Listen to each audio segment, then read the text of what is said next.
एक विद्वान व्यक्ति का ये धर्म है, एक आस्तिक व्यक्ति का ये कर्तव्य है, एक सामाजिक व्यक्ति का ये दायित्व है कि वो उन सब लोगों को निरंतर कर्म में लगाए रखने के लिए उनको उपदेश करता रहे, सम्मति देता रहे, सलाह देता रहे।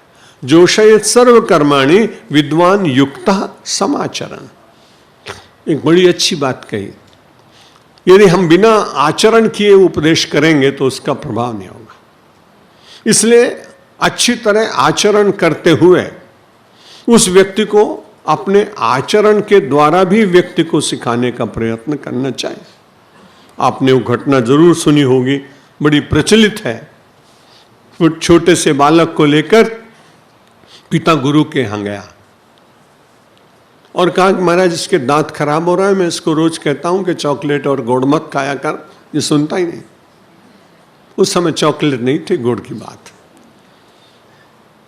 आप महाराज कहेंगे तो आपकी बात मानेगा। पहले तो साधु हंसा, उसने कहा बेटा तुम्हारी न माने तो हमारी कहां से मानेगा, पर तुम्हारी श्रद्धा है तो ठीक है, पर ऐसा करो कि 5 दिन के बाद लाना इसको, तब तक मैं कुछ मंत्र देखता हूं कि कैसे हो सकेगा। 5 दिन के बाद उस बच्चे को लेके गए, तो जो पिता रोज कहता था कि गुड़ नहीं खाना चाहिए, स्वास्थ्य के लिए उचित नहीं है, दांत खराब हो जाएंगे, जो वाक्य पिता कहता था वही वाक्य साधु ने 5 दिन के बाद कहे। उस पिता ने कहा ये बात तो उस दिन भी आप कह सकते थे। उन्होंने कहा मैं तब तक दिन में 4 बार गुड़ खाता था, इसलिए कहने का अधिकार नहीं था। इन 5 दिनों में मैंने स्वयं अभ्यास किया और एक दिन में एक बार भी मैंने गुड़ नहीं खाया, तब मुझे लगा कि अब मुझे कहने का अधिकार है।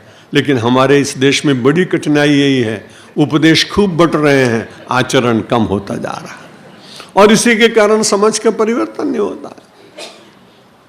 भगवान ये कहते हैं कि बुद्धि भेद उत्पन्न मत करिए और लोगों को पवित्र कार्य में लगाने का निरंतर प्रयत्न करते रहिए। सतया श्रद्धया युक्तः तस्य आराधनमीहते लभते च ततैव ततः कामान मयैव विहितान्वितान्।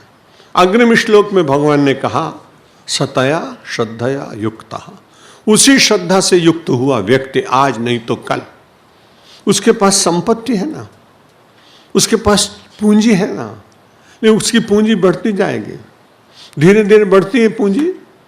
हमने कई धनपतियों को देखा है कि बहुत सामान्य से वे चले थे। ईश्वर की बड़ी कृपा है कि बड़े बड़े करोड़पतियों के यहाँ भी और आदिवासियों की पर्ण कुटीर में भी मुझे जाने का अवसर मिलता रहता। भगवान की बड़ी कृपा है कि सामान्य गांव से लेकर और राष्ट्रपति भवन तक मुझे प्रवचन करने का अवसर परमेश्वर ने प्रदान किया है।